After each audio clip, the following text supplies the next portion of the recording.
এই যে চাঁদনিয়াপুর কেক এখন ওরা খাইয়ে কইবে এর কি অরেঞ্জ ফ্লেভারের কেমন লাগে। হ্যাঁ মনু এই নে খাই দেখ তো কেমন লাগে, খাইয়ে দেখকে কও কেমন লাগে। টেস্টি, তাই পেশে যাও। তা আমি মেয়ে এখন এই নে খাই দেখকে কও কেমন লাগে।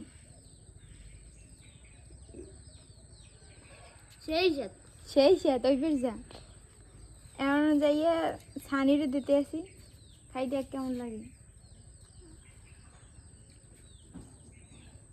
এত স্বাদকে আরে নে খাই দেখ কেমন লাগে। সেই স্বাদ এন্ড রাফি কেমন লাগে। এই যে চাঁদনিয়াপুর কেক শেষ।